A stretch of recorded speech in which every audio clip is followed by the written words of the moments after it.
Welcome to another Mind, Body, Spirit panel. Incredible experts the world over with amazing insights. Quite often their own personal transformative journey is quite enough right there to fill up a show. But oftentimes they've turned around, they're giving service to others. That's what this show is about. We're here to help you. Please like, subscribe, share, comment, and so on. We are booked out for the main show all the way to, I think, 328 episodes, January of 2026. And we're about to fill January by like next week. Back to our guests. They've all been regular show guests for the main app Angels, Positivity, and Love show. And they've been on multiple times now. You just might not have seen that extra appearance just yet. But the reason why they're here is they're all fantabulous. Make up an adjective. We've got Natalie Namaste down in Central America. She's a South African living there. She's a healer, multi-talented, one of the highest vibrations I've ever met. I love her to death. We'll have her on forevermore. Mark Anthony coming to us from Florida, a psychic lawyer. He's been tested by, I think it was Schwartz at ASU, Arizona State University. So he's evidence-based that way in terms of his abilities. He's an in-demand keynote speaker. And we've got Jana Short coming to us from the LA area, Best Holistic Life magazine. She's the editor, publisher, founder of it. She's also highly intuitive and has had her own travails in life that has allowed her to shine love and share love always with all of us. When you hear her speak, you're going to be like, oh, wow. And now we have all three together. So it's like 1 + 1 + 1 equals 111. Welcome to you all to the panel. Thank you, Michael. It's great to be here. And it's wonderful. I've worked with Jana a lot, and Jana and you, Michael, are two of my favorite people in the world. And I have a feeling by the end of this, Natalie's going to be on that list as well. Natalie's very special.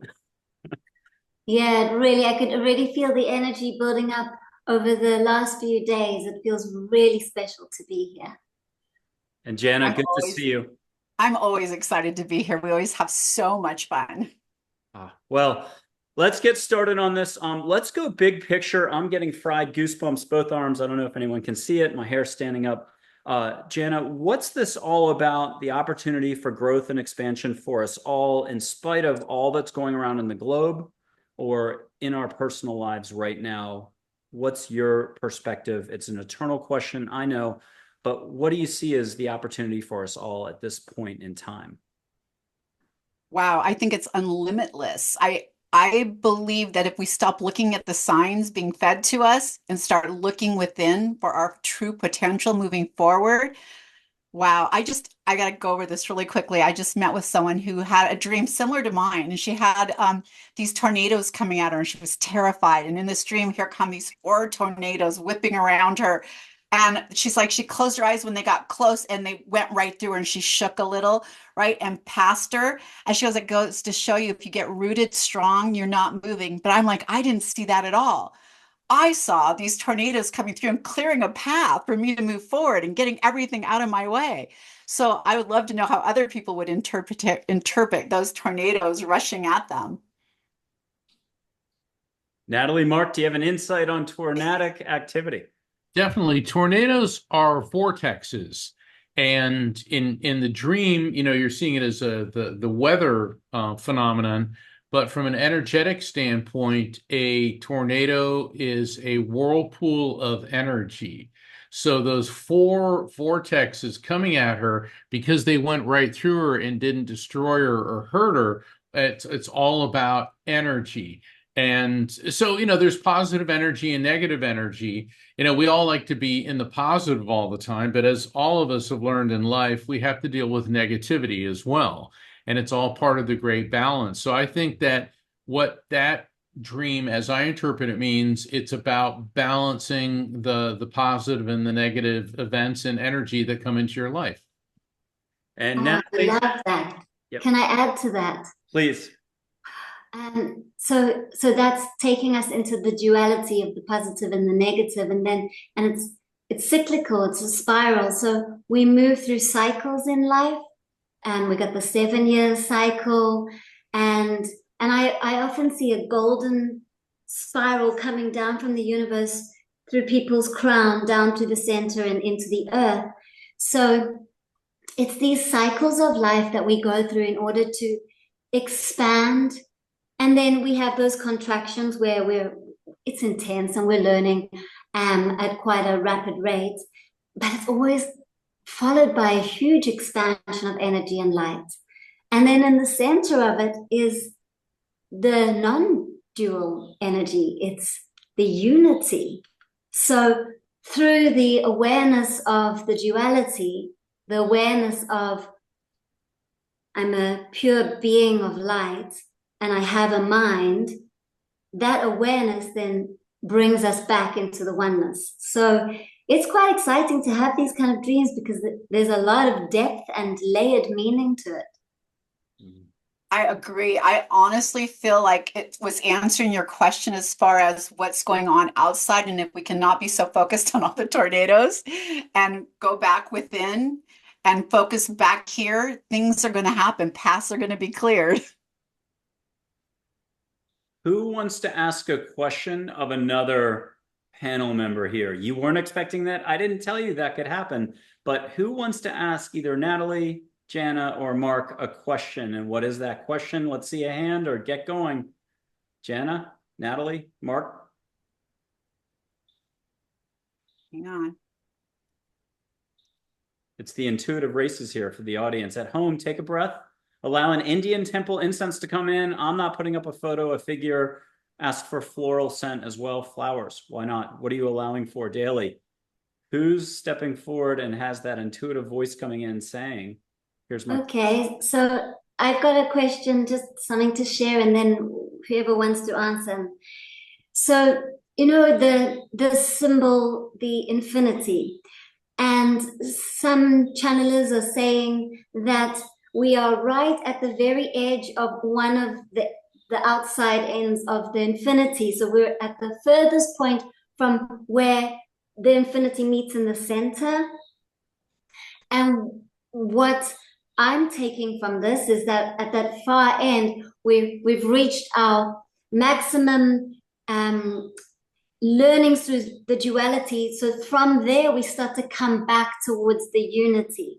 So here in our external environment, we've got some big polar opposites playing out in the world. We've got some big things happening here, which are bringing people's opinions out quite strongly. So how do you feel about this, you know, this image of the, you know, going out into the infinity, and then from this point at the maximum outer edge, we now start to come inwards, back towards unity. Is anything coming up for you around this? And yeah, what would you like to share? Mark? That's really interesting. And, you know, it's fascinating. Jana's question and the dream about the tornadoes, this seems to be a logical flow from that. Because once again, we have a cyclic energy. And it's like what quantum physicists say with the Big Bang, that the universe exploded and then at some point it's going to contract. I don't think we're going to have to worry about that anytime soon. But on a more personal level, with things expanding and contracting, I think it has to do with the energy of peace. I keep, like Michael, when you said, do I have a question for anybody? My question is about how do we see the role of peace in the world right now? And, you know, people think of peace as sort of a passive thing. But really, Natalie, it's kind of the center of the infinity, you know, because there's all this crazy, you know, energy, you know, the balloon parts of the eight, but then getting back to the balance. Peace is perfect balance. So that's how I look at that. So Jana, what are your Jana, I know you got something. I do. Like, I love that we call it the lazy eight. But I love that how you described it, because do you guys remember the old saying, they will come back to the way they were raised, right? Your kids, they go off, but they always come back to the way they were brought up. I feel like that's that center part of infinity for me. We get pulled by things happening at school or businesses or opportunities or things that we are learning from, but we always come back to that safe, peaceful place in the center.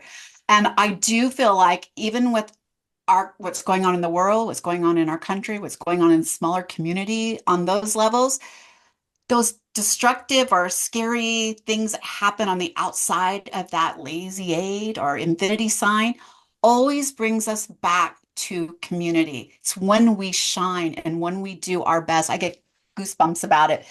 What I would love to know is, how do we stay in that center more? Why does it have to be one of the outside elements that wakes us up and realizes we got to do more, and like connects us into stepping forward and showing up and being extra special?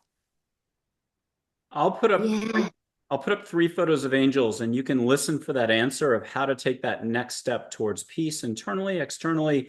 But I needed to mention that it's Tuesday, November 19th or so, and this gets released in the afternoon. And 3 hours ago, I just taped something that just went up an hour ago. And what was one of the themes, one of the top 4 themes of that show was the infinity symbol. And I'm not making this up. So both shows will be within 3 or 4 hours of each other for release. It was Dee May in Florida who was the guest on the APL Spotlight series. This is the photo of an angel she was looking at, and she saw the infinity symbol like glasses, eyeglasses around the eyes of the angel. But go ahead, and this is a very soft-spoken, professorial, light waves of energy and water angel. My guardian angel, Dr. Karen Wyatt, episode 110 in 2024, August 30th. Her guardian angel. Ask exactly the question Jana was just asking. What's next for mankind? I do have a passage I'll read in a little bit after we get you guys talking for a while. Here's that soft-spoken angel, Mother Hawaii as well, if you want to catch Hawaii. Here's Joy and Charlotte. You can also have any of them answer or propel you towards a beautiful answer. And who wants to share first about the next step on this whole topic? When you held up Joy and Charlotte, all of a sudden I saw the infinity energy. Okay, both Natalie and Jana saw it too. And it's interesting because their colors are pink and blue. Yeah, there you go again. And even though both these angelic entities are framed in the feminine, the pink and blue could also be the masculine feminine balance as well. So that's what that leapt out at me right now. I think the world is always in a chaotic state. People say like, oh, the good old days. Well, when exactly were those? Was it during the Roman Empire? Was it during the Crusades? Was it during World War II, the Cold War? The world is always chaotic, but most people want peace. And getting back to the tornado, let's say a bigger tornado, let's think of a hurricane. What's the most peaceful part of a hurricane is the eye. And I've been through 23 hurricanes, all right? And the number of them, when the eye comes over, you have all this terrible destruction, and all of a sudden you have this peaceful period. And so the eye of the hurricane, like the center of a tornado, like the center of the infinity symbol, is the peace which is surrounded by chaos. You can't have one without the other, apparently. But it seems to me that this world, even though there's a lot of chaos and violence going on, I think peace is really, really struggling to happen. Natalie. I feel like what's happening out there in the world is mirroring and reflecting what we're each experiencing, because peace is like the depth of the ocean. It's always there. It is the truth. It is God, universe. And then up at the top of the ocean, you've got the waves, and some of those waves hit you in the face, and some of them you can ride and enjoy and laugh. But I feel like at the depth of anything that's to do with mind. So mind is creating all the time, and it's creating enjoyable experiences and some more challenging ones where we're learning and growing. And it's through coming to this realization that, wait, hold on, all this chaos, all this that's happening, there's got to be something deeper. And so when we start to ask the question, it's all about the question. If we ask the right question, we get the right answer. And so then we start to go deeper into the ocean, where that peace is always there. See, I also feel like there's an illusion of the mind where it's telling us, we've got to strive for enlightenment, and we've got to achieve bliss and peace. No, that's not true. I believe that peace, bliss, truth, whatever you want to call it, God it only exists in one place, and that's here right now. And it's like an effortless effort to surrender into the present moment where you find that peace. But it's not always easy because the mind is used to taking up all of our awareness, all of our attention. And so it's about bringing awareness to the heart, bringing awareness to this moment, and you get little glimpses of that peace. And all you need is half a second of that deep stillness of the ocean. And then it starts to grow. And the mind takes up less and less and less of the show. And that's where God, truth, universe gets to live on earth. And I feel like that's not something we need to achieve. That's something we just realize. And it's all of our journeys different, and wherever we're at is perfect. I don't see anything being wrong or right. It just is. This is it. And the more we accept and surrender, the more we are in our true nature. Jana, I know that the trees and deer here in North San Antonio seem to have it perfectly right. They're existing in a peaceful way, and they're absolutely wonderful as they are right now. What's your take on this whole direction of mankind? Where are we headed? So it's really funny because as you guys are talking, these are the same arguments my grandparents, I overheard them about politics. We're moving if Nixon gets in office, right? They all had the same conversations, and they were all really strongly passionate about it. There was still war way back then in the Middle East. Like nothing's really changed, but how we perceive it, right? We're perceiving it on a different level. And it's odd because it affects us whether we believe it or not, or recognize it or not. For instance, on Sunday, I'm going to the SoFi Stadium, the big new stadium, to see a Rams and Eagles game. And my first instinct was, will it be safe? Like, that's a place for mass shootings. Why did that pop in my head? Like, the thought of that even happening, where did that come from? And I immediately caught that thought and thought to myself, it won't. I'm going to put the energy that I want to attract into that stadium because I have that kind of power. And I literally started putting that, I want to go, it's going to be beautiful, and I'm going to have this. I've started putting the experience into the world, knowing that that's what I'm going to be looking for when I get there, not a shooter. But what's going on in the universe now, I believe, is affecting the next generation. It's affecting my grandkids. None of us were in school. We were ducking for earthquakes here in LA. Now we're ducking in case of shooters. We're practicing those drills. Things have changed, but they're not. They're the same. And we're having the same conversations we did years ago. So I don't think we're going to ever change that conversation. I feel like the best we can do is understand where the focus should go.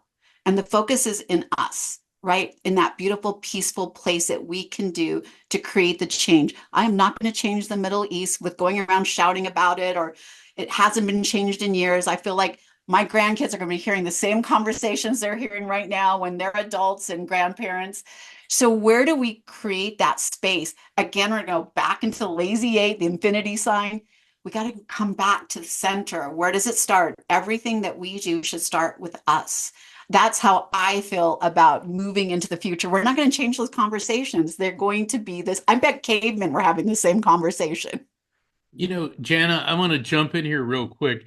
And I was watching on, I don't know, one of the channels on TV that shows old TV shows, and I tuned into an episode of All in the Family. And we all know about the bigoted right-wing Archie Bunker always arguing with his left-wing son-in-law, Mike. And when I was listening to it, it was like, wow, everything they're saying is exactly what you just said. The same arguments, the same topics, except, saying, they were talking about Nixon, like you said. I mean, it's like, my God, that show was what, 50 years ago? Yeah. And it's the same conversation.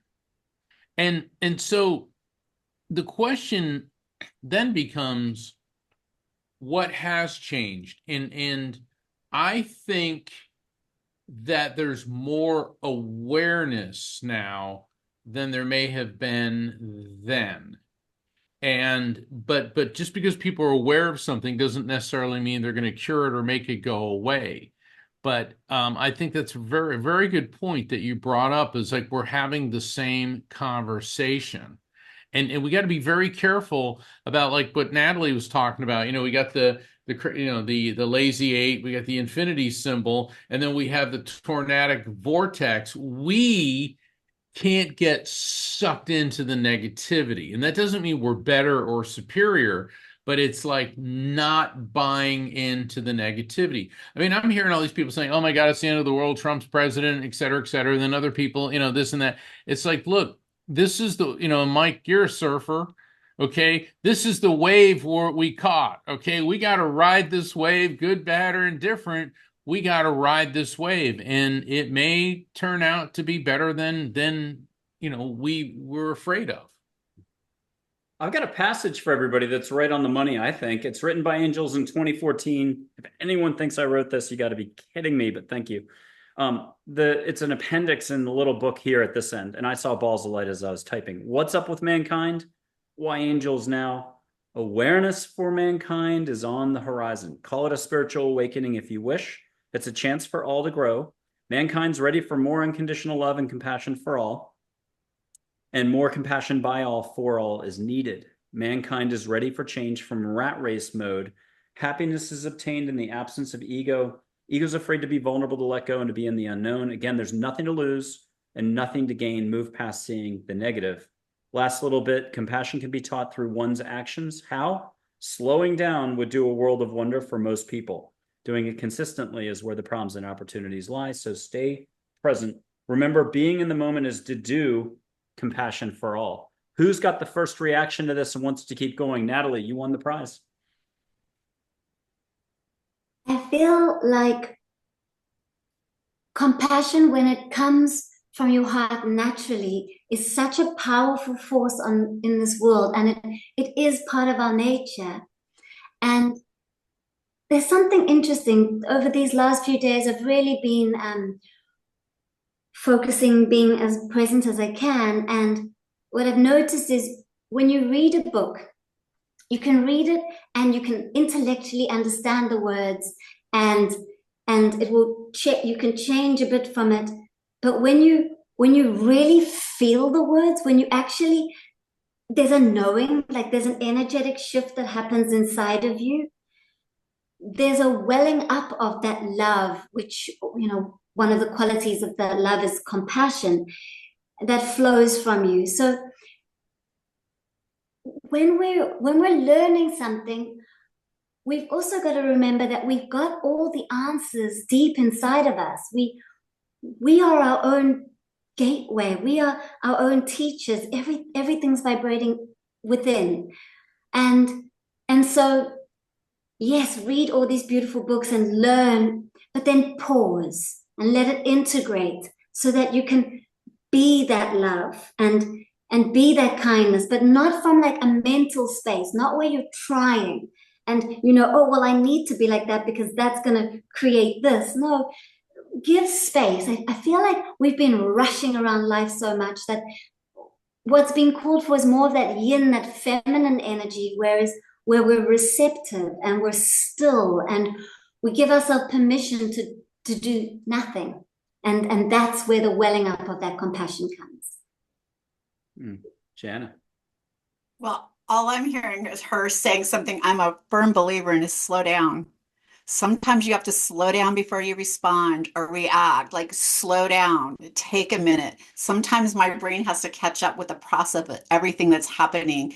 And I used to call my mouth a weapon of mass destruction, because when I felt threatened, like I used my words to crush, and they were very effective. But then I would look back and think, why did I say that? That's not really what was happening, you know, but that was my first instinct. So now for everything, when anything's coming up, I slow down and get within myself. Like, I want to receive differently, right? We deliver in a specific way. We work on our words, right? And we deliver in a very specific way, but nobody practices how we receive. If I took all four of us and put us in a room and had someone come in and say something really quickly And and I said, what do you think? Some people might say, wow, that was really offensive. Another person, I love what they said, right? We all receive different because of the way we programmed ourselves. And part of that is doing exactly what Natalie said and slowing down, figuring out what your voice is and how you want to receive things. Mark.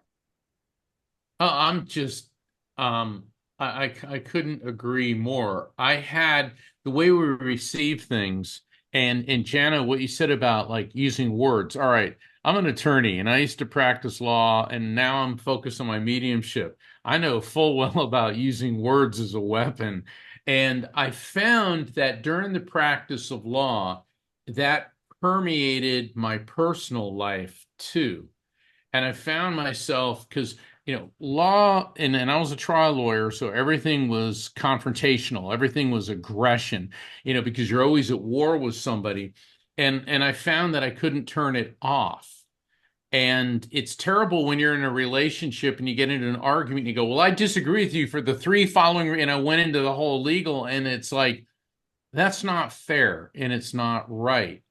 And learning how to use your words for something positive and not to attack, and also how's it received.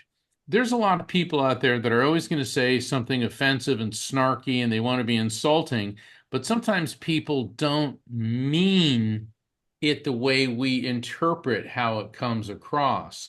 So I think, falling back on what Abraham Lincoln said, it's better to remain silent and be thought a fool than to speak out and remove all doubt.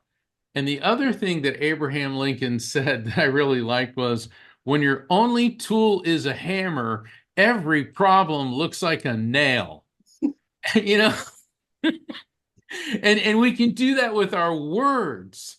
And when you do that, it infects and it poisons all of your relationships, your family, your friends, I mean, and even strangers. So I think the point that Jana and Natalie and Michael that you've made, very, very well taken. I knew that we were going to talk about words today. I just knew it. And here's the thing. I just wrote an article, and it was really important to me to write because it was a conversation I was having with my grandchildren. And they use the phrase freedom of speech. I have the right to say what I want. What is the cost of freedom of speech, though? For me, when I use my mouth as a a weapon of mass destruction, there was a cost. I lost people I love, right? I hurt people that I cared about. I think that free speech is beautiful, but there is a cost to our words. And we have to understand, what are we using them for, right? I'm not responsible how people are receiving them, for sure. That's on them. But I am responsible for how I'm saying them. And there is a cost. Do I want to attract people in? Do I want to make them feel safe, loved, feel like they have compassion around them? Or do I want to repel them and make them feel argumentative or fearful? Like people were afraid of me. Don't get her mad, she'll go after you. And I mean, that was me. I'm not ashamed to say it, because I've learned that is not a beautiful way to live life. And going through destroying people with your words is very painful to others. Having said that, like, what do you guys think that the real cost of freedom of speech is to our country, our world, even? I'll take a stab for 2 seconds and then let you guys keep going. But this is a quote from Geronimo in 2017. On the other side, people choose negativity, i.e. thinking, judging, reacting, using their words, over heart, often without realizing it. They still suffer the consequences. Ignorance, not an excuse. Okay, Mark, what were you going to say? I've got a good story along those lines. When I was 19, I was in Russia as part of a college, exchange program, and and they would assign a group leader to us, and we had this guy, and we called him the product of the state. That was the nickname that we gave him, because everything was Russia this, Russia, and he was always putting down the United States, we were there to study government, and he was talking about Russian Constitution versus American Constitution. Russian Constitution has freedom of speech, just like America, and he was going on, and so I kept always getting into it with him, and I raised my hand, and everyone's like, Mark, don't, because they knew here I am, this, confrontational 19-year-old, all full of myself, knowing I was going to be going to law school. And I said, wait a second, you would have us believe that the Russian Constitution has the same freedom of speech as the United States Constitution? Well, that just lit his fire, because this guy walked over to me and he put his hands on the desk in front of me, and he leaned into me and he goes, American boy, difference between Russian Constitution and American Constitution is not freedom of speech, but freedom after you make the speech. And then I realized full well what he was saying. Oh, you can say anything you want in Russia. But then later, that's the difference. And I saw what that later was, because 2 days later, when we were leaving, we were at the Moscow airport to go back to the US. And out of all the students there, there was one that they pulled out of line, took into a private room, strip searched and interrogated. And who do you think that was? Freedom of speech. Freedom of speech. So that is, freedom of speech is a very precious thing, but it must be used with caution. Nowadays, if when I'm in a foreign country, going around waving the stars and stripes and saying, oh, how superior we are to you, I know better now. And it's the same thing. You don't have to be overseas or in Central America or anywhere else to know this. You need to think, how will my words be taken? And I think that's what you're talking about, Jana, is we all have something to say. We all have an opinion, but like you pointed out earlier, how will that be received? Not like, I was at an event recently, then I'll go to Natalie, and it was and there was this Egyptologist there, and he was a young guy, and he reeked of body odor. I mean, you could smell this guy 10 feet away, and he's on TV and all this, and he's a nice guy. But we're at, and I won't mention the place, but we're at an institute, and the patrons that were there, who we were, speaking to, they fund a lot of things. And I remember him saying, well, I'm going to hang out here because I want to see if I can get funding for my next trip to Egypt, to my next expedition. And the old Mark began to surface, the lawyer Mark, and I caught myself. Because what I was going to say is, dude, you're about to talk to a bunch of very sophisticated millionaires and billionaires, and you reek. They are not going to give you a check. But I thought that was not my place. And I backed off. And I know that maybe we're going off topic, but, I started thinking about that. People have their reasons. Some people are against like deodorants and soaps because they feel that environmentally and biologically it's not good for them. And he obviously feels that way. Very intelligent, very interesting guy. I like talking to him, but it was like I needed to stand, upwind. So what I was about to say, I thought would be constructive and helpful, but then I thought the way it's going to be received was going to be hurtful. And I didn't want to do that. So, I just wanted to share that. It actually brings us right back to what Natalie said. Slow down. Natalie, I'm about to do some different quotes on compassion. Do you want to take a stab at anything before do you want to speak before I do the quotes?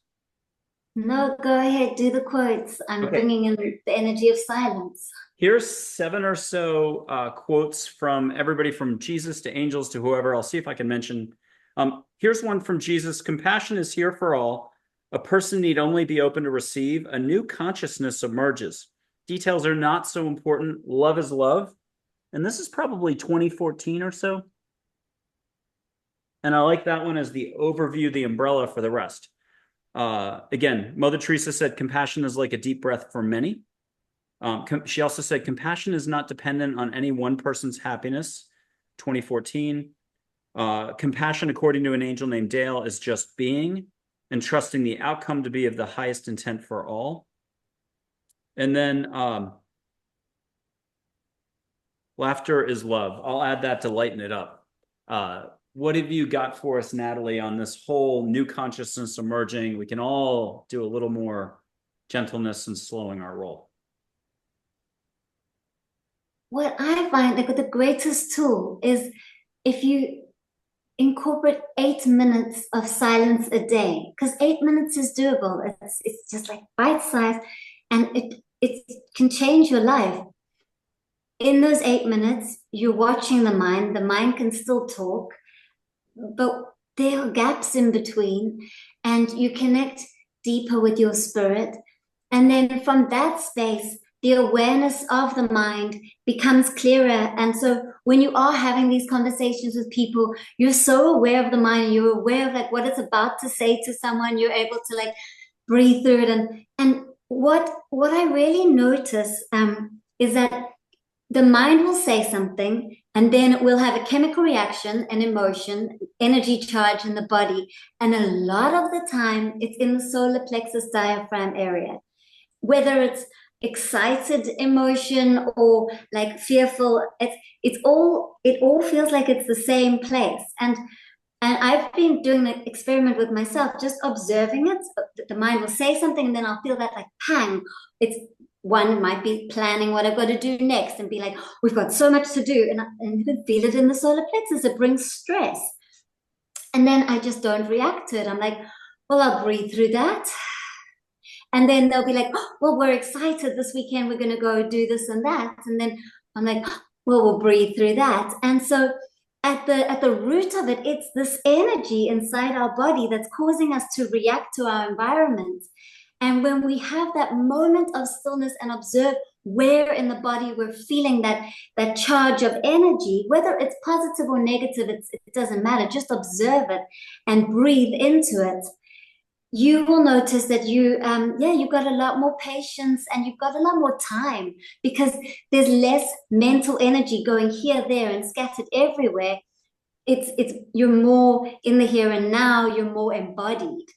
So yeah, that's coming up strong for me these days, and I feel like sharing that with others because it's powerful. Anybody, before we do some interactive steps that'll spin the whole washing machine and get us going in new directions possibly, anybody have any last comments? I'm going to light some sage. We do this on almost every show unless I forget, or we've got somebody who's totally doing thinking, but they're still fun guests. And as long as they're laughing and they're feeling the hospitality, that's all that matters. Okay, here we go. I'm going to light some sage. If you're just tuning in for the first time, I guess you can smell it through 2 screens, and it doesn't matter if it's 2035, you're in Berlin, Moscow, Tokyo, or Tibet. Just give yourself a break, and don't burn your finger while you're doing this as the host. Allow, ask the universe angels to get you out of your head into your heart. Everyone here has already done this before, so we know we're not really stretching it. But you at home, just ask the universe to get in here. And again, your heart already knows how to do all this stuff. You're a professional tennis player or runner or swimmer. You just don't know it maybe. Okay, here's the sage. Why settle for linear sage? Not that it's not amazing, when you can also catch flowers in ocean. Anybody needs extra help, breathe through the mouth, 1 millimeter open. Who's getting sage and who's getting flowers? Mark?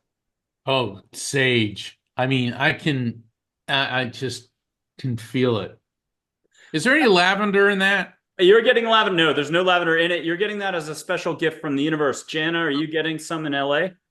I am. I didn't do it, but Natalie, in Central America, what are you getting? I'm getting sage, strong and powerful.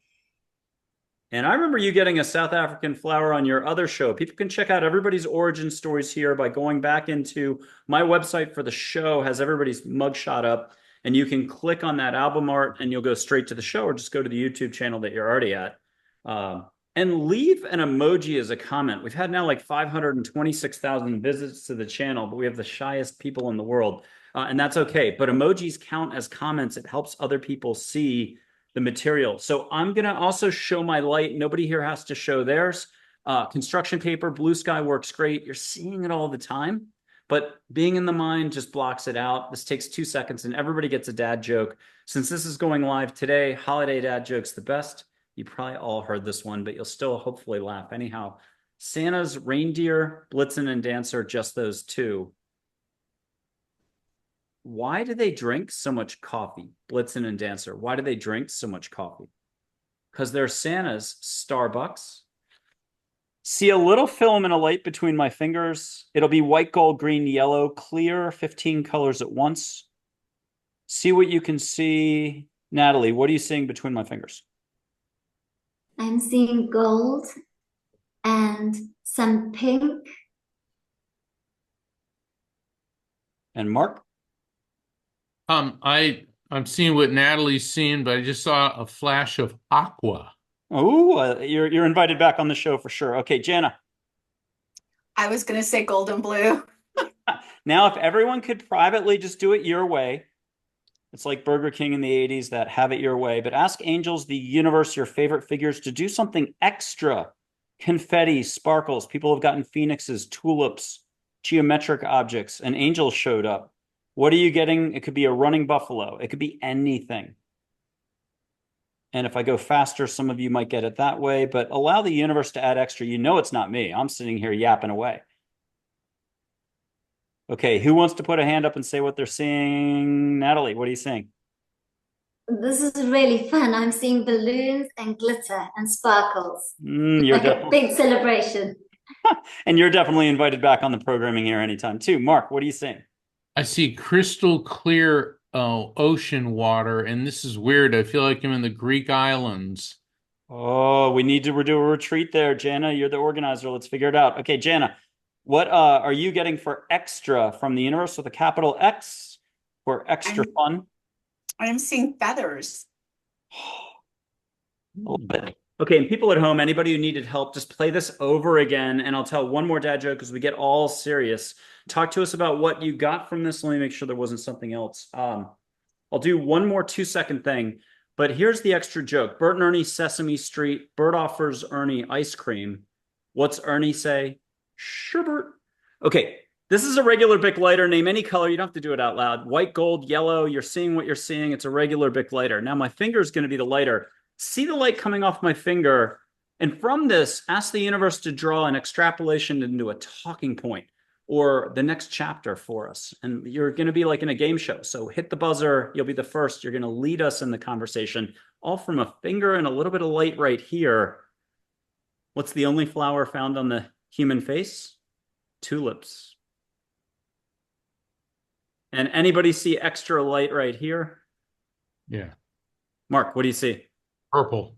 It was a trick. You start us off. Where are we headed next on the conversation? Where do you want to take us? How we define our relationship with the spiritual world. I think that's important because this is a mind, body, soul. And everyone, people say, well, I don't know if I'm spiritual. Everyone is. We all have our own unique relationship with our spirituality and the spiritual world. And the best thing about that is there's no rules. It's dogmatic religions, and I don't have a problem with them because some people need them, but we all have a direct connect. So I think we should talk about how do we define our relationship with the spiritual world. Ooh, Jana, we're going to jump to Natalie after this, but Jana, you've had ebbs and flows in life, and you've had some incredible ones, and you've shared them on the other shows. Can you briefly touch on, from sort of a baseball card, if you flipped it over and looked at the person's stats, home runs and stolen bases, can you give the audience just a taste of, you had a near-death experience, you had some other stuff as well, and how was it formative, and then where are you taking us with this connection to all with a capital A? So For me, I've walked with the spiritual world since I was very little. And I've had relationships where I pushed it aside and ignored it. And then moments where it, like a near-death experience, where things were revealed or given to me as an awakening to move where I need to go. In my 60s, I have now learned that they're there to guide me. They're there to love me, hold me, catch me when I fall. I've never been walking this universe alone. I know that. And so my relationship with the universe beyond is like a very friendly, kind one. I know I walk with them daily. I know that they're here with me, and I'm not afraid of it anymore, when I used to be absolutely terrified of it. And Natalie, you've got quite the colorful background as well, originally from South Africa, living in Central America. You help a lot of others, you connect to the universe on their behalf and get stuff done. But what can you share with us about this whole connection concept?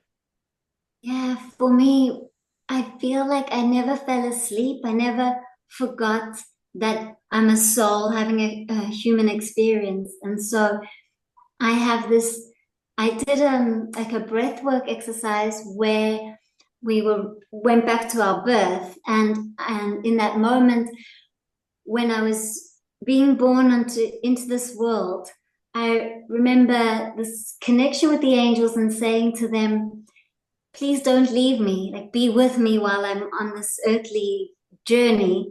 And I feel it every day. I've got hundreds of angels that I channel and work with, and so kind of for me, it's more like, what's this human experience? And more, it's more natural to be quiet and still and be meditating or just talking to the angels. I spend most of my days channeling for people, one-on-one sessions or groups, and so I'm very much in that frequency. So when it comes to getting dressed, sometimes my husband's like, your top's inside out. Or when it comes to driving the car, he's like, you've gone to the passenger side. You might want to, you're driving. So the human experience, I make a really good effort to be present in it, because it's so much fun being here, and I have a wonderful community of friends, and yeah, just enjoying. There's a sense of contentment while I'm watching life. I'm a part of it, but I don't take it too personally. So it's very peaceful, and also so much fun. There's so much joy here. To be alive, to be a soul in a body, having an experience. Every morning when I wake up, the first thing I say is, I'm back here. What's today bringing? Mark, you've been on quite the journey yourself. You've detailed a lot of really amazing experiences. You've helped a lot of other people. You're in demand, doing quite the busy schedule, speaking engagements across the country and elsewhere. Where are you on your personal path, and what are you enjoying most about your current expansion? I don't know if I can find a specific coordinate where I'm on my path, but I can say that I absolutely love what I do. And I could not have said that when I was practicing law. And there's a lot of people that thrive on the confrontation and all that. But in law, everything was ego and materialism. And once I let all of that go, I found that I'm so happy. I'm happy talking about spirituality.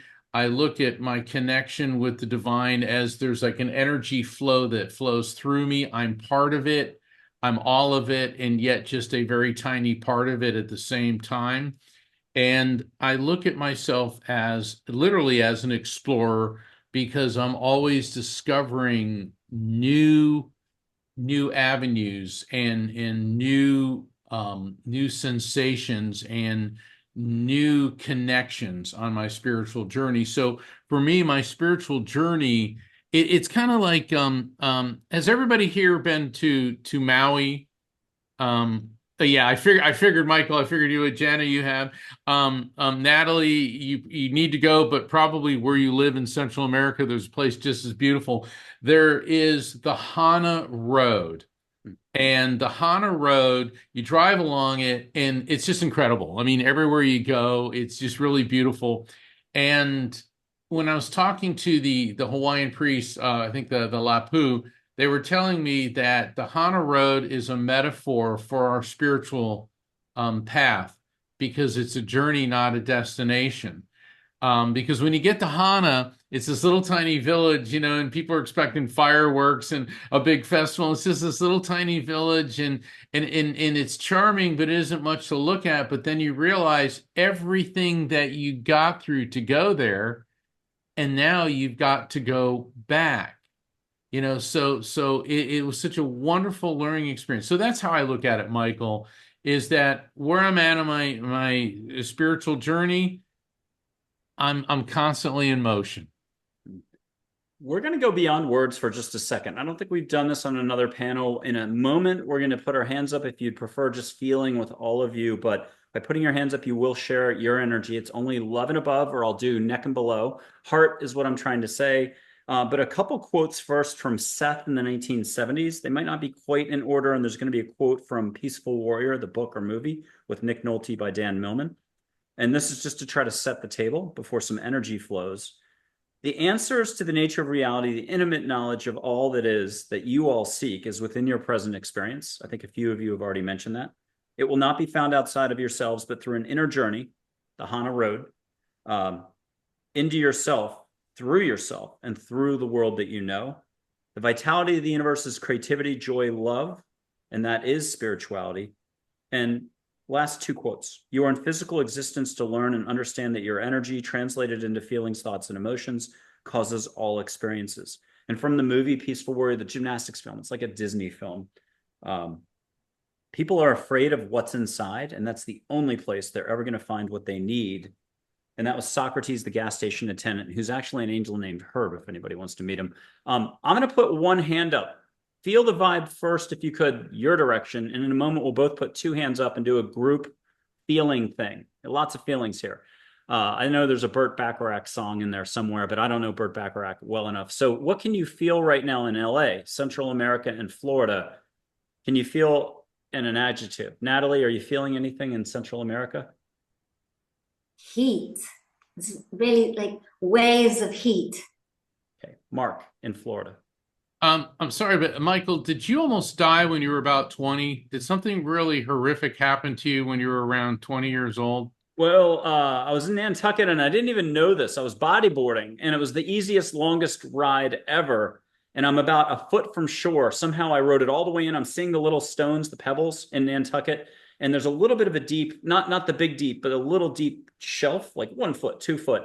And suddenly it pitched and I hit my shoulder and my head. I saw stars. And supposedly angels and my dad on the other side, 100 people have met him, reconciled. He had permission, got help, and it wasn't my time to go, and I didn't drown. And that I only learned about like 2 years ago. So I'm assuming that's what it could be. Yeah, that's it. That's exactly what it is, because when you said, am I feeling anything? That's what I'm feeling. And that was the pivotal event in your life which shifted you onto the path that you are now. And even though you didn't immediately become the Michael Andre Ford that you are now, that set it in motion. Ooh. That was it.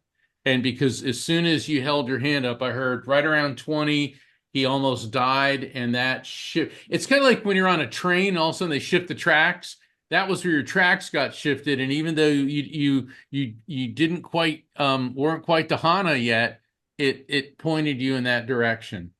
And only to delay for 20 seconds. I had 3 shoulder injuries in a period of 3 days. That one, because partly the shoulder hit and I saw scars. Did too many push-ups on the rafter, and then one way, and then woke up twin bed against the wall, upside down, wedged with my head and shoulder into the floor. Thoracic nerve died. They gave me a lot of ibuprofen, and then it grew back like 9 months later or something. So, Jana, what were you feeling? Thank you, Mark, for that. That was awesome. Jana, what were you or what are you feeling? Adjective? I'm feeling joy. Okay. And then Oh. if we can all put our hands up and just go a little bit bigger. This is that 1+1+1+1. Did I say 4 ones? I hope I did. Equals 1,111. I've gotten a little faster, more advanced since before the show when I said 111. Okay, Jana, what are you feeling now? Kumbaya? I feel love, like lots of love. Natalie? I feel a strong current of energy coming from behind into the back of the head. And yeah, I would describe it as love as well. It's so powerful and it's so light. And the very gentle Mark in Florida, what are you getting? I want to hug everybody. Oh, yes. Yeah, it's warmth. It's like letting go, and just I want to envelop everybody like in love. I feel great. Boy. There's Joy and Angel. Lock into her, but I'm going to whoosh you 3 times. Then we're going to get talking again. She might give you a topic or just do geometrical patterns if your eyes are shut. If your eyes are open, catch pink glitter. You're not calling me tomorrow having hired Stanley Carpet Cleaner to get it out everywhere. It's made out of universal love and light. Here comes the whooshing. Catch a little Hawaii in the air, even on your nose. Sea spritz.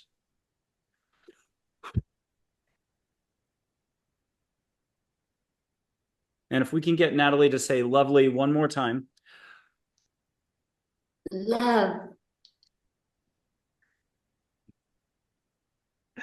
Okay, I hope you all felt something, not fed something. But if you do have a pet that needs feeding, that sounds good too.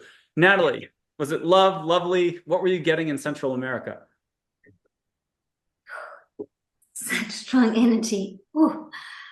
Wow, we are such pure light and coming together. It's like I don't know how to describe it. It's quite hard to speak words when this current is moving through. But it was coming from behind and then into the Alta Major chakra, which is connected to the human race, ancestors, and past lives. So like strong connection to humanity and being here and who we are. And yeah, love.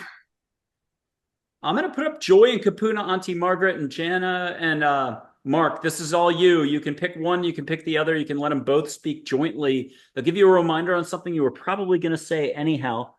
Kapuna, Auntie Margaret is love on a Hawaiian breeze. Super gentle. If you want to feel your hands get activated, even if you're already a professional hands-on healer, but just feel extra vibration there or your feet.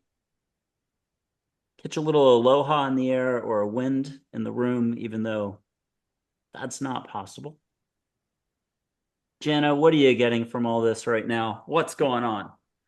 I actually felt a big release. Yes. Okay. Yeah. No, wait, you got to use a few more words than that. Are you getting a little dose of love? 100%. Okay, that works. Now, Mark, we stalled and we're back to you. I'll put up a Mother Hawaii, possibly an angel who's light waves of energy and water. Again, she's very oceany and a soft-spoken professor. Can you get something from her and put a ribbon on this topic for us? Yeah, the message I got from her, and it's the feminine energy, the feminine divine is, don't be so critical of yourself. And it's not just to me, it's everybody. It's people, she's explaining, are so cruel to themselves. They're like, I don't like the way I look. I don't like this. I don't have this. And she's, stop that. And it's like, it's a release. It's love. Don't be so cruel to yourself. Be kind to yourself.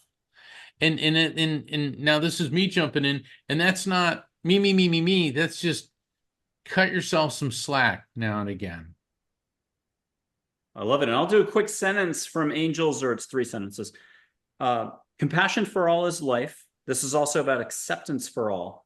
Regard others as yourself, generously and without fixation. Believe in all. Natalie.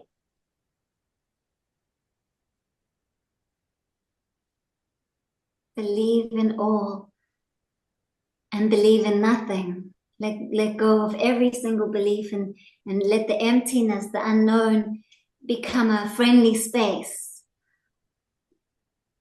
Take that leap of faith and go into the unknown, into the darkness, that black sky. And when you allow yourself to be there, you start to see that you are not alone. You are surrounded by stars, and that you are one of them. You are deeply supported. Jana. You talked a little bit about the femininity in the card you were just holding up. And I feel a shift into the world right now of femininity. And I want people to understand that doesn't mean female energy, it's femininity. And males carry femininity energy as well. It's more compassionate, more kind. And they're not like the warriors going out to save us. By the way, if you go back far enough, women were the warriors. So we had a lot of masculinity steps in us as well, right? So I feel like we're moving into this beautiful space of femininity in the next generation coming up, where we're more compassionate, more kind, more giving, more understanding. And I do feel that coming into the world. I've got Gandhi for everybody just to really do this. Anybody want to actually get a reaction from Gandhi? Hear him pipe up and add something to the mix? Mark? Oh, I always feel such a connection to Gandhi. And he said, stop trying to change. Change will never stop. That sounds very Gandhi-esque, doesn't it? It does. Stop Natalie, trying. can I do Krishnamurti for you? Out of India, this gentleman.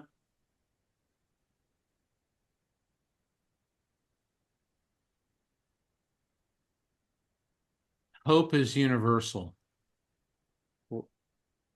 Awesome. And Natalie, what are you getting and feeling right now as well? Look within your own eyes, stare into the mirror, and there you'll see the peace that you are. And Elvis, for you, Jana, if you could pick red, white, or blue for me. Blue. Okay.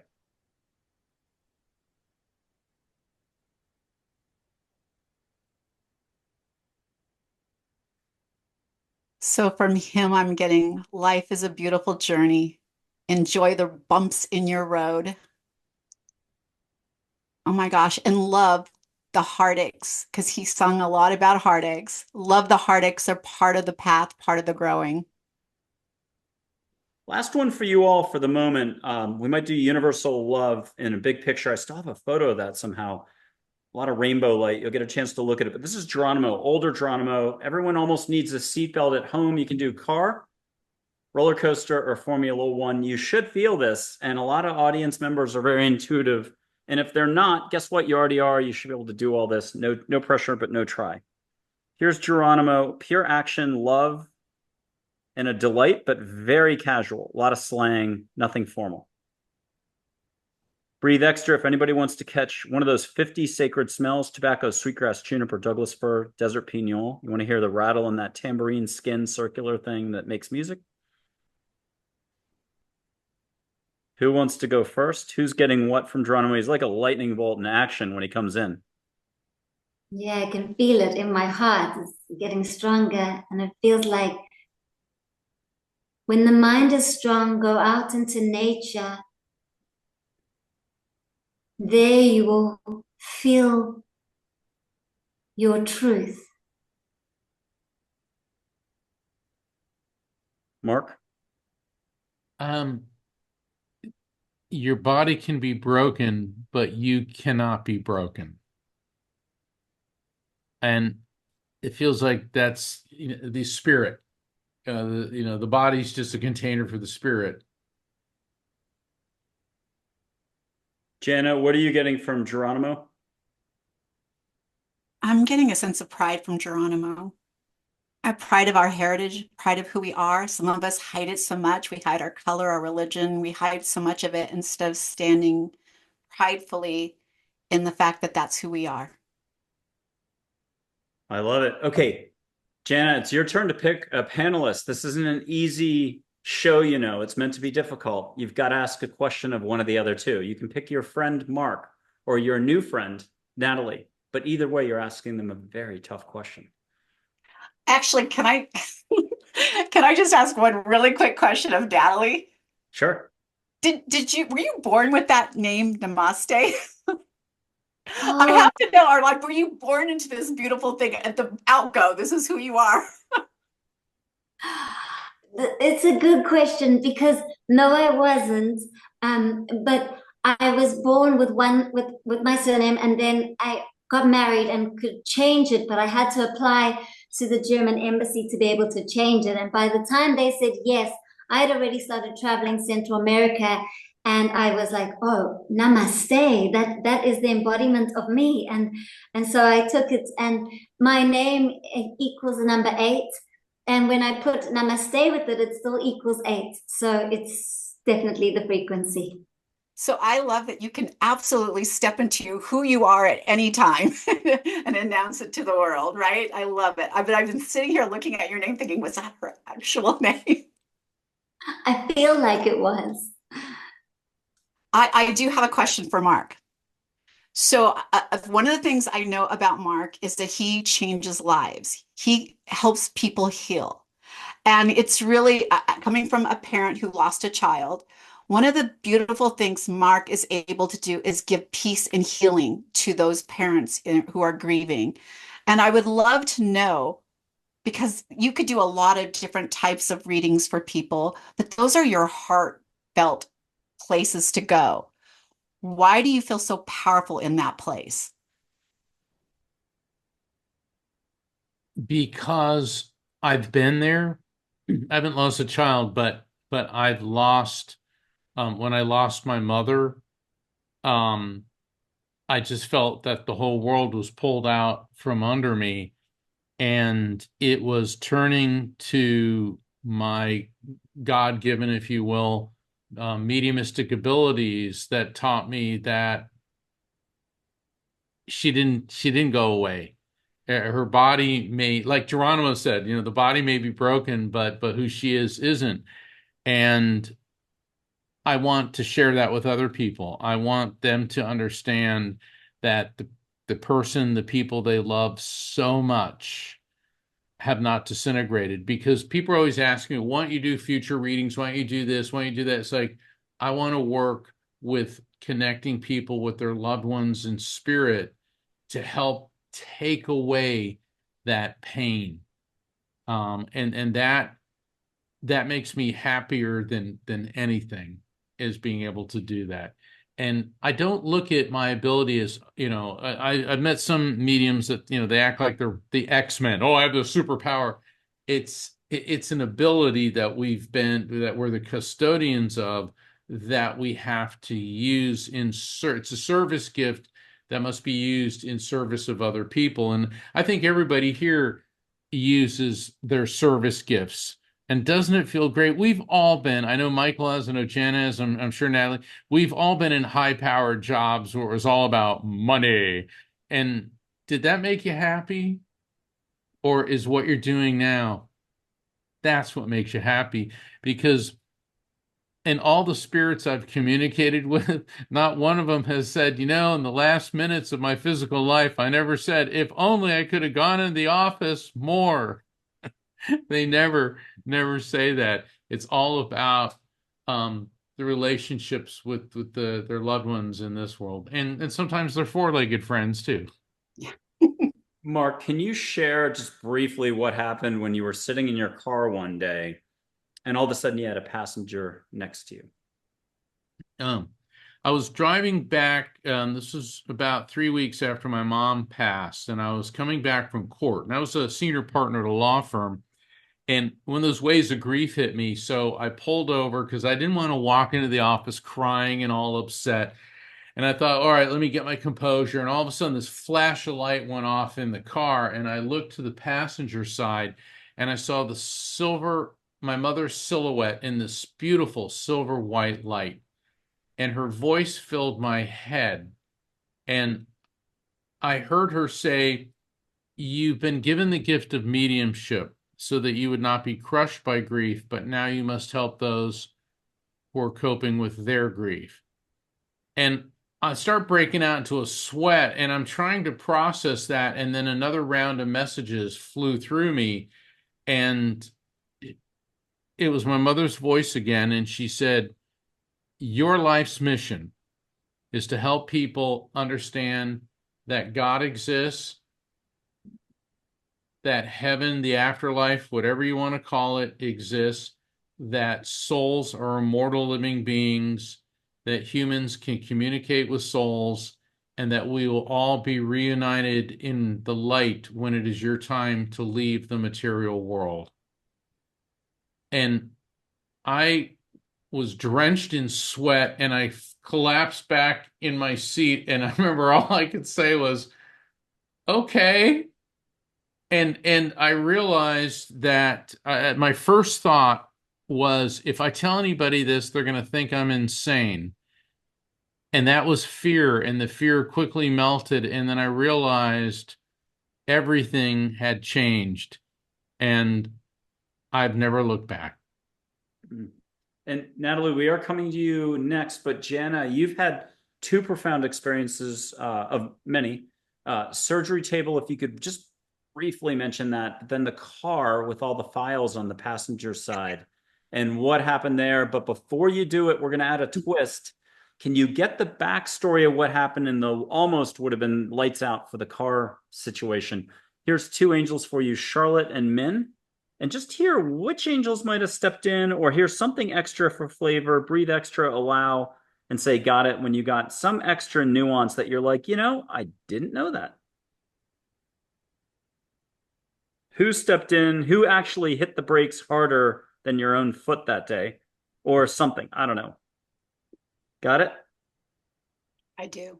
Okay, now give us a little flavor on your background. Natalie, we are coming to you. So for me, I had this story, like I tell it often, and I didn't really realize the pronounced effect that would have on me till later in life.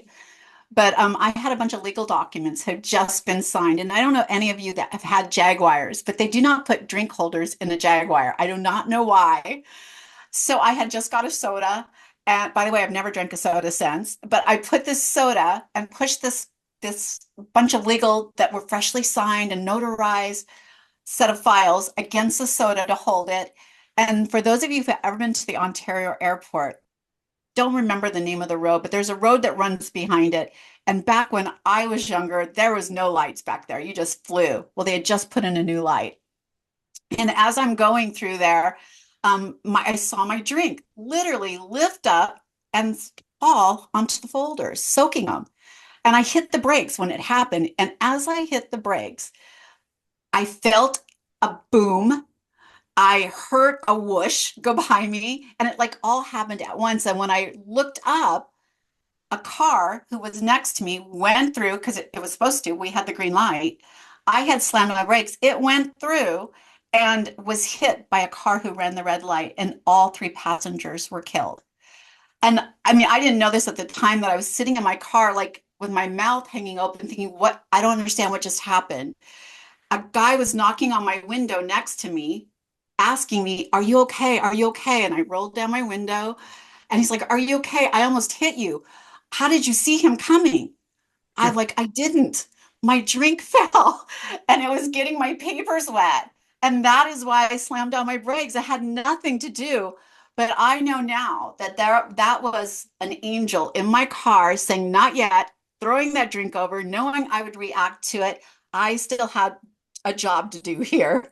And I missed that intersection. It wasn't until later that I had found out that those passengers had passed away in that vehicle. But it was so loud that I felt the impact in my chest, like I was that close to it. And when the guy's like, one lucky girl, like you literally would have been the first one in that intersection. And I missed it because of that. And I have seen these little interactions throughout my entire life. And one time Mark told me, hey, your ancestors wanted you to know, stop thinking you're on borrowed time. You have a job. You're going to be here until it's done. Yeah. Ooh. And Mark and Natalie, we're going to have you react to the story. You don't need these photos to do this, but here's Michael solo, but also Archangel Michael, Raphael, Uriel in rainbow pie slice format. What are they adding about Jana's day that day that you can share out loud, or something else that's for us all? And so what are you getting? Who wants to go first, Natalie or Mark? Okay, I'll go. I keep seeing your guardian angel like bringing your bringing like an arm and holding you in the sacred space. And I really feel like there was 5 angels around you in the car in that moment. And I because you've had a near-death experience, did you have another experience as well? You've had another time where there's been something else? Yeah. Yeah. So I'm just getting such a strong sense that when you were born with these 5 angels, and you've got a lot of life force, you've got a lot of energy that flows through you. You're such a light on earth. A lot of the fire element as well. So you can really get things done. You can get an idea and manifest it. And so you've come into this life with all this energy and all this power, and they're making sure that I'm seeing the number 3, like there's 3, it's like you live 3 lives in one in this lifetime, that there's 3 major, huge things that you're here to do on earth, and you're doing it. You're an incredible, powerful light. And I do also feel like you are the vibration, like your soul comes from blue light, that you are that frequency, which is the throat chakra. So you're here on earth, everything to do with speaking truth and making sure that you give a platform and a space for others to be able to feel safe and held, to be able to speak their truth. Mark Anthony, the psychic lawyer in Florida, can you add to this dialogue? Wow. You know, it was so amazing when Natalie was explaining, and it hit me. The angels gave me pretty much the identical message that they gave you, Michael. Jana, that was the pivotal experience that switched your track. And even though you may not have realized it, I mean, you realized something happened. So that's why you realized it. But that had to happen. And as for the 3 people who were physically died, that was their release date. All 3 of them were released from this world. That's when they were supposed to go, but you weren't supposed to go. And it's interesting because one of the angels said, you know, not that they make mistakes, but their timing was off. You weren't even supposed to be in that accident. And they did a direct intervention. It's like, nope, Jana can't die. But you still needed to have that pivotal experience to switch your track. It's interesting. Did you when you were there, I know you had the drink and you're in the Jag and all that, but did you alter your course, like make some last minute change that you normally wouldn't have? See, I knew it, because that's what they said, is like, you did that. They're like, uh-oh, she did that. We better intervene. And that's what happened. Yeah, I did. I stopped to get the drink. Yeah, you weren't supposed to stop to get that drink, but then the drink became the instrument, how they created that alteration in I'll call it the timeline, but wow, how cool is that? The Adjustment Bureau, if anyone's seen the film with Matt Damon and they're using the iPad. Okay, Natalie, you've had something similar. It could have been that, I don't have the right words for the illness, but meningitis was one, right? And some other stuff too. Can you just share a little bit? You've done it on the formal show, so people can look up each person's episodes to get more flavor. What would you like to share? Actually, yeah, so the meningitis thing, I'm being guided by the angels. No, I got to go somewhere else.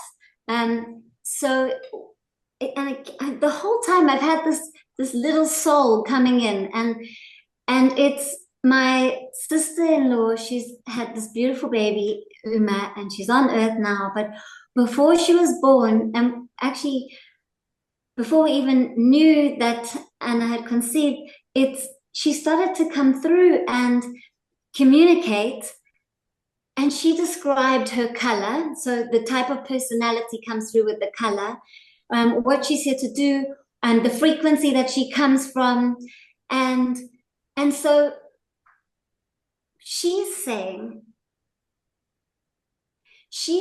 that there's a huge wave of souls that will never fall asleep. They will fully be awake the whole time while they're in a human body, and that this wave of souls are creating a ripple effect on Earth where the whole frequency is higher. So the body can even carry more light. So we're going to notice even like differences in the body and less illness and telepathy, being able to just speak without using words. It feels like it's not something in the future. It's coming through now, and she's bringing this through quite strongly now. And so, yeah. So for me, I channel loved ones who have passed, but also loved ones who are yet to enter. And so she's on Earth, but she's still a baby. She's not even speaking words yet. She's speaking that now for everyone. Oh, I love that. Hey, I'm going to put up 2 photos. It's the same object being photographed, just different parts of the day. It was probably an iPhone 10 years ago, but view this as universal love or consciousness. Get what you can get from it. Let angels or other loving beings do their thing. Here's the first one. And if you can, in a moment, highlight either the color, something within it that you're feeling, seeing, getting. And if you don't mind catching a scent, go full sensory. If you want an angel to hold your shoulder, put a hand on the small of your back or top of your head. If you breathe more shoulders up and down, you can bring more light in. One way or the other, it's like a rainbow light waterfall is my favorite expression for the universe. You don't have to get wet, but it's not bad. It's fun. Jana, what are you getting? Or Natalie or Mark, who wants to go first? When I first looked at the image, I thought there's several beings there, but now when I look at it, if you see on the left, that looks like an ear, and that is a head, a brain, and the message I'm getting is we're all here, or you're all part of a larger whole. So it's an individual and what I call the collective consciousness embodied and exemplified in that. And when we are all here, it's we're never alone. We're all part of something bigger. We're part of a greater energy.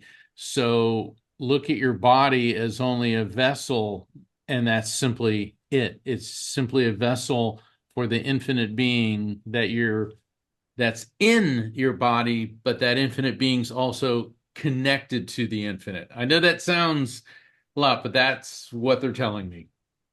Jana. So over by where Mark sees the ear, I see a man's head bowed in prayer with his hands up, and he's praying, and I see the universe below him. So I feel like a lot of prayers I just got the biggest chills. I feel like there's a lot of prayers being sent, but I can literally see his legs looks like they're dipped into water and his head down like he's praying. On that side where I put my finger? Yeah, you almost touched him on the head. Okay, perfect. And Natalie, what are you getting? I see this big head and this wide open mouth and this out breath of release. Let it all go. Now, I'll say what the object is if you'll remind me. One more, much more primary colors. Same object, different time of the day. Catch what you can catch. Game show buzzer, but you don't have to hit anything on your desk. Jana, are you first?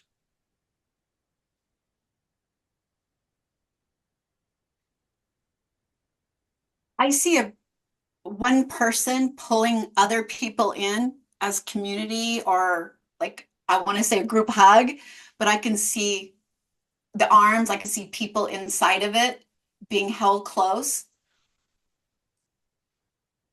Mark. I feel like I'm flying over like a vast interconnected group of, it's like a city. I just see it's just interconnectedness. Oh, interconnectedness of all. Mark in Florida, brilliant. Natalie. I'm seeing third eyes, and I'm seeing one eye's open, one eye's closed, but lots of third eyes as a focal point. Yeah. And I'll do one thing. Someone pointed out a fairy in there right here, and I'll put it in the middle. And then wait till you see my Ring garage cam, whatever the English is for that. Here is another photo that should look very familiar. And last but not least, fairies exist, and no one should like think that they can't answer a complex question. If you're an astrophysicist needing a gravitational pull formula, there's Ginger the fairy. And then also Tinkerbell exists. Here she is. That took me 6 months to get over. And now, last bit on that front, can you have Joy put the dots, connect the dots, so that the sum of the parts is greater than the whole for our view of the universe, love, and where we're all headed? Jana, what's Joy got for us all to keep in mind or remember? No pressure. So we talked about having the same conversations. I think Joy's connecting the dots that we're giving opportunities to react differently to them, maybe do better. So there's a reason the process keeps repeating itself. Mark? Yeah, I tend to agree with Jana that basically there is no wrong answer, nor is there a right answer. This is one of those Taoist duality. It's neither right nor wrong. It just is. I like it. Natalie?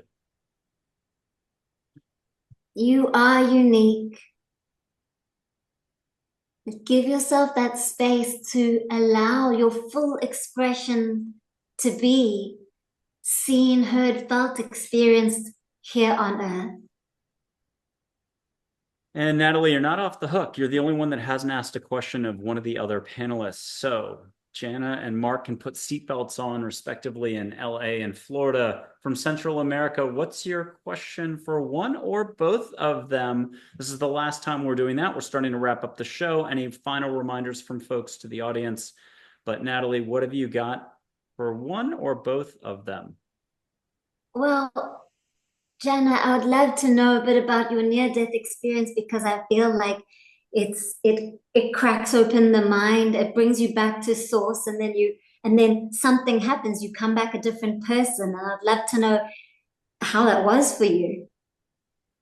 So my near-death experience was 12 years ago, and I literally died a couple of times and came back, but I was in kind of, I won't say a vegetated state, but I was so ill, going through sepsis and pancreatitis and all the things. My organs were shutting down. And I literally had visions. Some of them I did not want to see. And I would be like, why is this happening to me? Some of them were beautiful and gave me hope. But when I was sent home after 3 months in the hospital, being told I had no hope for survival, I came home to be comfortable and pass away. And I chose not to. Like literally, I had a mindset choice to not live as long as I have, but to make it another day. Today is not the day. Today, I'm going to enjoy this. I'm going to find that. And in that journey, I have strung those days together. And I tell people the one thing it's taught me is when the universe speaks, free fall. Just do it. Go with it. It might be the wrong choice, but it's a choice or a trip you're supposed to take, a journey you're supposed to be on. So I tell my free fall through the universe the last 12 years, and it has been the most beautiful journey. But I am no longer afraid of dying, because I didn't know where do you go? I mean, as long as I can remember, I've seen dead people, talked to them, felt their energy, but I didn't know where they were at. Are they in my mind? Is this like, what's happening? But I now know that the energy that comes through is happy, peaceful. They know they've done what their purpose was, and that this was just part of the journey. So I definitely learned that I'm going to enjoy this part of the journey one day, one moment at a time. That's deep and powerful. Thank you. I have two final loving figures, and then it is conclusion time one way or the other, however you all want to take your time to address everybody and say goodbye.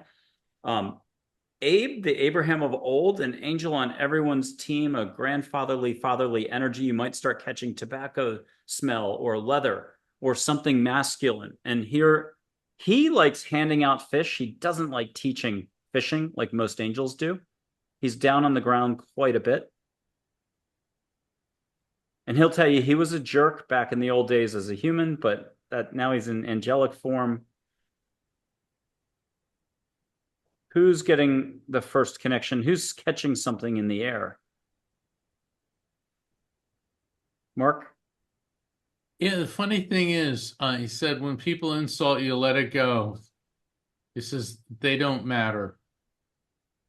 He said, don't fill your mind with resentment, anger, hatred. And he said, and don't waste your time with revenge. And Jana, what are you getting?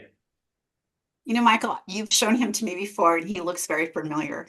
And I shared with you one time seeing an angel as a homeless person on the streets and realizing when I looked in his eyes that he was filled with love and compassion, and it floored me. Having said that, it reminds me that angels walk among us, and he's telling you to be compassionate to all because you never know how they're going to look when they appear to you.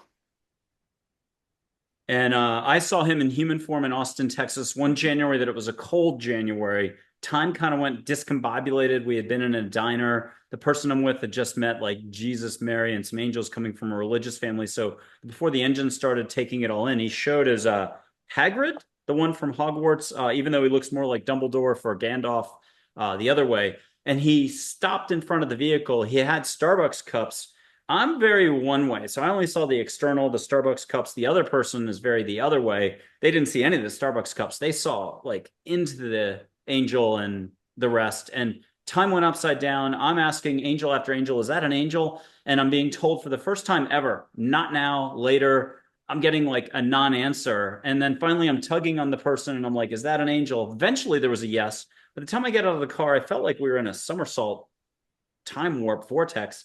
I get out of the car, he's gone. I run to the street corner, look left, look right. He was there to hand out coffee to the homeless that night. And you can just, for the audience, ask the universe to be super sweet about it. Not just university nighttime classes or some experience having tea with your guardian angel. You can see them in full-on human form. One quick note for what someone just said a second ago about ego. Ego is allowing thoughts and opinions of others to saturate your own thoughts. And that's just something to be aware of, especially this day and age. Natalie, what did you get with Abe? Inner strength, that if it's in your reality, if you're having an experience, it's for you and you have all the resources, the wisdom and the light to get through it. And Mark? To just let go, just let everything go. Did anybody get a smell of tobacco, leather, pipe, anything? And you can get it now. It's not too late. That is a first. And thank you. You all didn't even know it, but by not getting it, you got the first. Last but not least, Big Mary. Tight with angels. If you're from Ireland or Europe or half the globe, you'd have to have her this way. Lock it in. But I have a more modern one. We know historical photos cannot possibly move, so let her move, sparkle more, smile more, get rainbow glitter in the room. Again, no hand vacuuming later. What will you allow for? Even let the little glitter, when it touches your skin, be little bursts of compassion. Why not? She's love, by the way, everything we all need. If we all had her level of faith and trust, there'd be no more need for fear or worry. Quoting 3 Native American chiefs about Mary. Okay, Natalie, you're on the spot. What is Mary flowing through you right now? Sparkles, joy, peace, light, truth. Jana.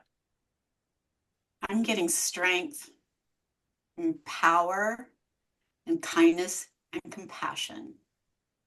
And Jana, are you getting any movement in the photo? The brain will say no way. 100%. So the eyes will light up and go more sparkly. You might get a little smile. Mark, what are you getting? Healing. I just get, oh gosh, healing. And I'm sorry to do this all to you. I got to do one more angel because it's the same sort of photograph. It's Isabel. She's intercom. but you're going to feel her. It's back to that seatbelt roller coaster or Formula One moment. All three of you are hyper intuitive. If you don't mind asking your crew, your higher self, your soul, the universe, suck it to you. I know it's not very spiritual or sacred, but why not? To say thank you for being on the show. Could you get a solar wind of love and may it ripple, not just through the week, the weekend, or the month, the rest of the year, but why not as far ahead as your brain will allow? And when you do remember one day that it isn't rippling that way, ask for it to come back. This is Isabel Intercom. She'll smile more, sparkle more in the photo. She's like a pond that's glass. And if you would breathe more so your shoulders go up and down a little, and that's 1 millimeter open with the mouth, or if you're a nose breather, either way, shoulders heave ho. Jana, you're on the spot. I can't see you right now. So what do you got for us? I feel like she just gave me a little wink and said, hell yeah, girl, go. Like she's empowering. And you two are invited back on the show. Natalie, what are you getting from Isabel the Angel?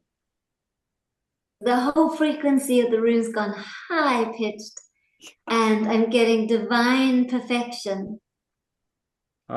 Brilliant as always. Thank you, Natalie Namaste in Central America. Mark in Florida, what are you getting? Be honest with yourself, because if you can't be honest with anyone else. It's honesty, honesty. Oh, and she's smiling hardcore on that one. Okay, you all have the floor. You've all either been show hosts, putting out magazines in LA with 1.7 million in subscriptions and so on, or been a show guest a gajillion times in the last year, or an internationally in-demand speaker. So with that, last one to say, first one to put up your hand is not going to lead the way with the closeout here, meaning the last one to put up their hand, like being in high school again. Last one to put up their hand is going first. Okay, you're out. Jana, you're safe. Whoever doesn't put up their hand is leading the way. Oh, Mark. So Natalie, by default, too late. Natalie, you're closing us out. This is the best. It's a spotlight swung to Central America. What do you have for us as a reminder for walking a smoother path and sharing more love always? Be you, beautiful soul. Have the awareness of the depth of the ocean, the truth of you. Give yourself space and time to breathe, to feel, and to enjoy this life on earth. And truly, namaste, the light in me honors and sees the light in everyone who's joining throughout the universe and us four right here, right now. Thank you. Mark, you were second for the hand, so it's like those little short straws or sticks you see in the movie Clue. Okay, you're next. What do you got for us? How are you wrapping it up? It's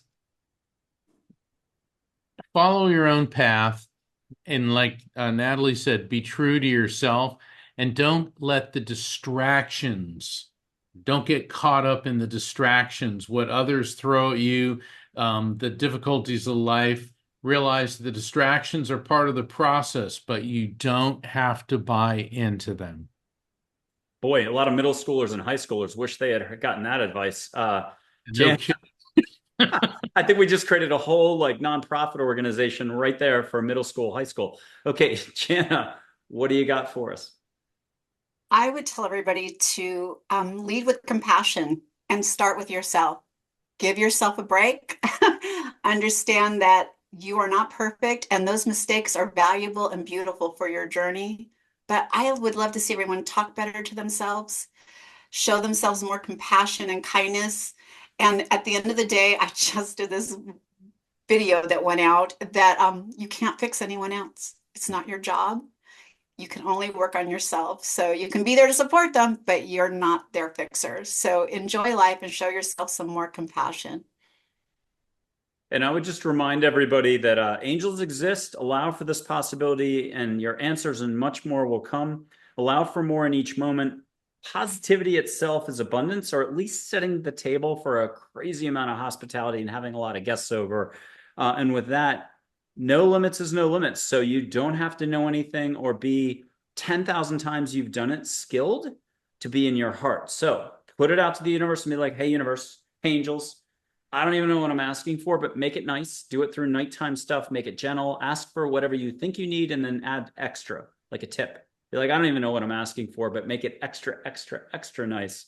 And trust me that angels have not only heard you, but you've put something into motion. That's all. It's the faith that allows that to come to fruition. And that's just a not knowing while letting go. That's it. You three have been phenomenal. I mean, that literally, thank you.